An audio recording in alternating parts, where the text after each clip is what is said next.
চার দফা দাবিতে আগারগাঁয়ে চলছে মার্চ টু এনবিআর কর্মসূচি। কর্মকর্তা কর্মচারীদের বিরুদ্ধে সতর্কতা। এবার স্থলবন্দর দিয়ে বাংলাদেশে কাপড় ও পাটজাত পণ্য আমদানিতে নিষেধাজ্ঞা দিল ভারত। রপ্তানিতে বিরূপ প্রভাবের শঙ্কা। মুন্সিগঞ্জের শ্রীনগরে যাত্রীবাহী বাস ও ট্রাকের সংঘর্ষ, প্রাণ হারালেন 4 জন, আহত আরও অন্তত 15। এবং আবারও বেড়েছে ডেঙ্গু সহ মশাবাহিত রোগের প্রকোপ। উপসর্গ ভিন্ন হওয়ায় বাড়তি সতর্কতা অবলম্বনের পরামর্শ বিশেষজ্ঞদের।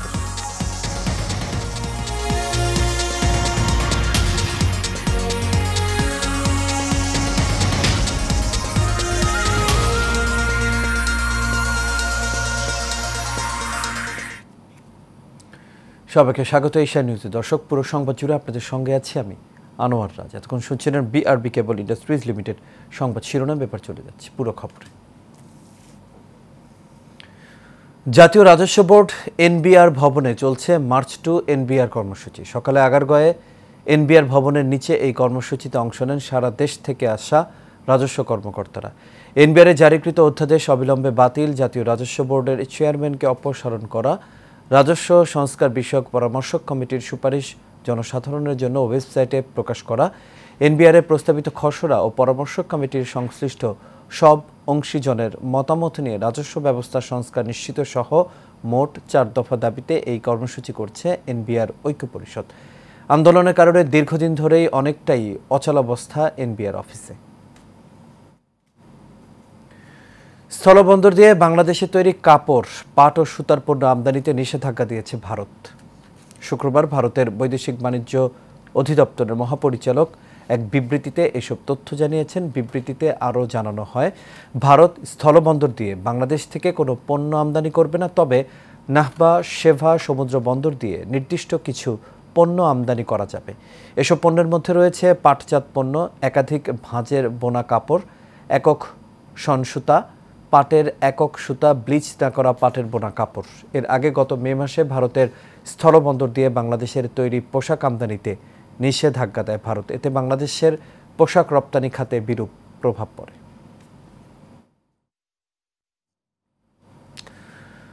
দুর্বল ব্যাংকগুলোতে টাকা ছাপিয়ে সহায়তা বন্ধের ঘোষণা দিয়েও বাস্তবে তা রক্ষা করতে পারেনি বাংলাদেশ ব্যাংক। এই পর্যন্ত 12টি ব্যাংকে মোট 52,500 কোটি টাকা ছাপিয়ে দেওয়া হয়েছে। বাংলাদেশ ব্যাংকের তথ্য অনুযায়ী গ্রাহকের আমানত ফেরত দিতে ডিমান্ড লোনের মাধ্যমে 10টি ব্যাংক পেয়েছে 33,000 কোটি টাকার বেশি। পাশাপাশি 9টি ব্যাংকের চলতি হিসাবের ঘাটতিতে থাকা 19,000 কোটি টাকাও রূপান্তর করা হয়েছে ডিমান্ড লোনে। তবে ব্যাংক নির্বাহীরা বলছেন, এই সহায়তা সাময়িক অস্থিরতা কাটালেও পুরোপুরি সমাধান হয়নি সমস্যার।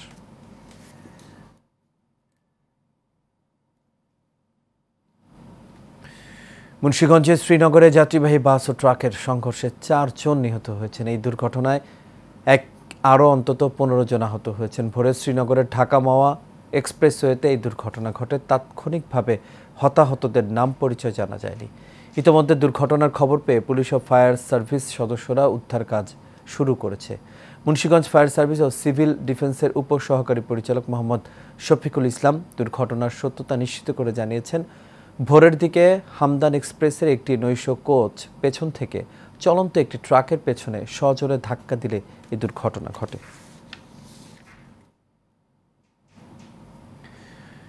বাংলাদেশে এবারে ডেঙ্গুর পাশাপাশি ভয়াবহ আকার ধারণ করবে চিকুনগুনিয়া, এমন শঙ্কার কথা জানিয়েছেন কীটতত্ত্ববিদ অধ্যাপক ডক্টর কবিরুল বাশার। সেই পরিস্থিতি মোকাবেলায় তৈরি রয়েছে উত্তর সিটি কর্পোরেশনও।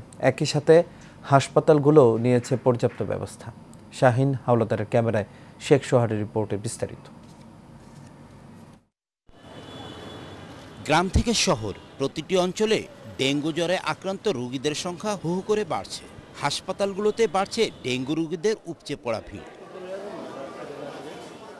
বিশেষজ্ঞরা বলছে, গতবারের চেয়ে এবারে ডেঙ্গু জ্বর ব্যতিক্রমধর্মী এবং এর লক্ষণও ভিন্ন। একই সাথে চিকুনগুনিয়ার প্রভাবও এবার বাড়বে বলে জানান অধ্যাপক ডক্টর কবিরুল বাশার। আমরা নিশ্চিতভাবে দেখতে পাচ্ছি যে এবছর ডেঙ্গু পরিস্থিতি বেশ খারাপ হবে।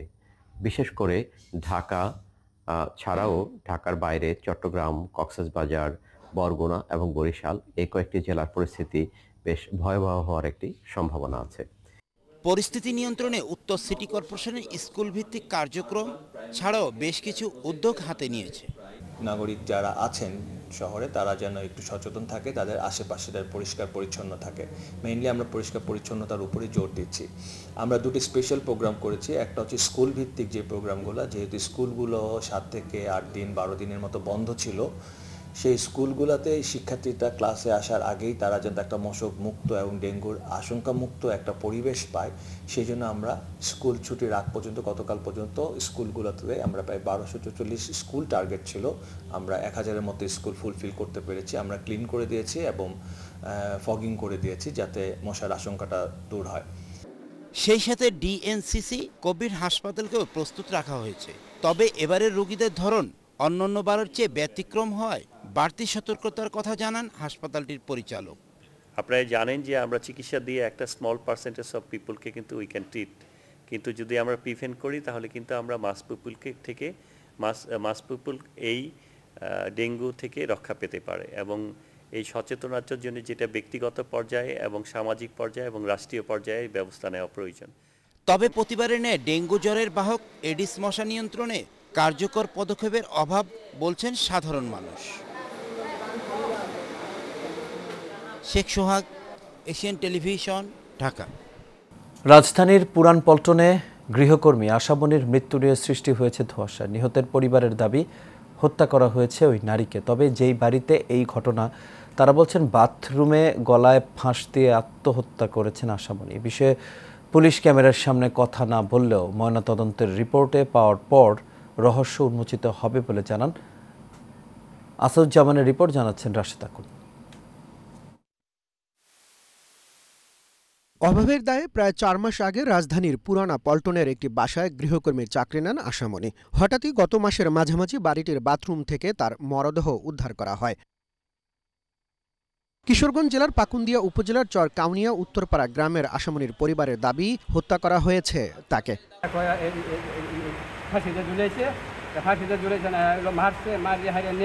পরে আমরা ফাঁসিতে নিয়ে এই তারের মাঝে বাজাইয়া উন্নারে মেলাইয়া থুয়ে দিতে, থুয়ে দেওয়া এবার ফেলা থুয়ে দিই। নামাইলেও আমি দেখি নাই। আমি বলছি যে আমি আসবাম, আমি আসে হারিয়ে ভরে ধরে আমি এই মেয়ের আমি দেখবাম, আমি নিজের চোখে দেখবাম, দেখতে হারিয়ে দেখবো যে কি হ্যাঁ আসলে কি বিষ খাইছে না মাছ খুঁজছে না কি ভাই মরছে। আমার কইছি, আমি বারবার ফোন দিয়েছে, বারবার আমি কইছি যে লাশটা নেই না যায়, সরা নেই না যায়। মানলই না, আমার কথাটা মানলই না। আমার আমার আমার আমার অর্ডার ছাড়াই তারা লাশ নিয়ে মেডিকেলে গেছে।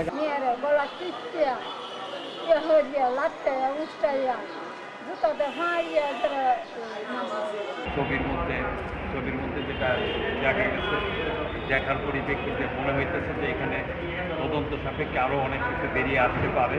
আমরা এটা ওখানে আমরা বিচার চাই, তার যত সুষ্ঠু বিচার সে তো আমরা ধোঁকা দিচ্ছি, মানে আমরা বালা থেকে আমরা ধোঁকা চাইছি। তবে যেই বাড়িতে এই ঘটনা, সেই গৃহকর্তা ক্যামেরার সামনে কথা না বললেও তিনি জানান তিনিও তার স্ত্রী সকালে বাড়ি থেকে বের হয়ে যান। তারা বেরিয়ে যাওয়ার কিছুক্ষণ পর গৃহকর্মী আশামনি বাড়ির ময়লা নিতে আসা একটি ছেলে আবর্জনার ব্যাগ দেন। দুপুরের পর তিনি বাড়ি ফিরলে বাথরুমের ভেতরে দরজা বন্ধ পান। এরপর তিনি বাড়ির দারোয়ান সহ থানায় ফোন দিয়ে বিষয়টি অবগত করেন। বাথরুমের দরজা ভেঙে মরদেহ উদ্ধার করে police.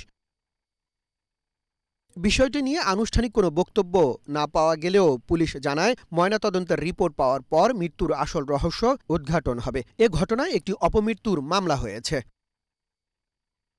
Rashed Akun, Asian television. যশোরে মাদ্রাসা থেকে বের হয়ে 10 দিন ধরে নিখোঁজ রয়েছে সুতিখাটা মাদ্রাসার ছাত্র হাফেজ মোহাম্মদ আবু তালহা। এতে উৎকণ্ঠা বিরাজ করছে পরিবারের মাঝে। এই ঘটনায় ফরিদপুরের কোতোয়ালি থানায় সাধারণ ডায়েরি করা হয়েছে। নিখোঁজ হাফেজ কিতাব বিভাগে নাহবেমির জামাতের শিক্ষার্থী। সদর থানা বগিয়া ইউনিয়ন আলোকদিয়া বাজার সংলগ্ন পুকুরিয়া পশ্চিমপাড়া গ্রামের ছেলে আবু তালহা গত 19 তারিখ বৃহস্পতিবার বিকেলে 3টার দিকে মাদ্রাসা থেকে চোখের ডাক্তার দেখানোর উদ্দেশ্যে যশোর সদরের উদ্দেশ্যে বের হয়। সে সময় থেকে তাকে খুঁজে পাওয়া যাচ্ছে না। ছেলেটির সন্ধান পেলে স্ক্রিনে দেয়া তার বাবার এই নম্বরে ফোন করার কথা বলা হয়েছে, 01-741-35-2304।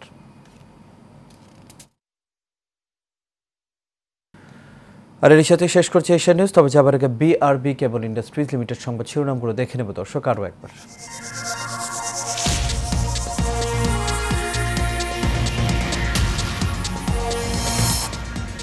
4 দফা দাবিতে আগারগাঁয়ে চলছে মার্চ টু এনবিআর কর্মসূচি, কর্মকর্তা কর্মচারীদের বিরুদ্ধে সতর্কতা। এবার স্থলবন্দর দিয়ে বাংলাদেশে কাপড় ও পাটজাত পণ্য আমদানিতে নিষেধাজ্ঞা দিল ভারত, রপ্তানিতে বিরূপ প্রভাবের শঙ্কা। মুন্সিগঞ্জের শ্রীনগরে যাত্রীবাহী বাস ও ট্রাকের সংঘর্ষ, প্রাণ হারালেন 4 জন, আহত আর অন্তত 15। এবং আবারও বেড়েছে ডেঙ্গু সহ মশাবাহিত রোগের প্রকোপ, উপসর্গ ভিন্ন হওয়ায় বাড়তি সতর্কতা অবলম্বনের পরামর্শ বিশেষজ্ঞদের। দর্শক, এই ছিল আমাদের এখনকার আয়োজনে। আমাদের পরবর্তী সংবাদ দেখার আমন্ত্রণ রইল। এতক্ষণ সাথে থাকার জন্য সবাইকে ধন্যবাদ।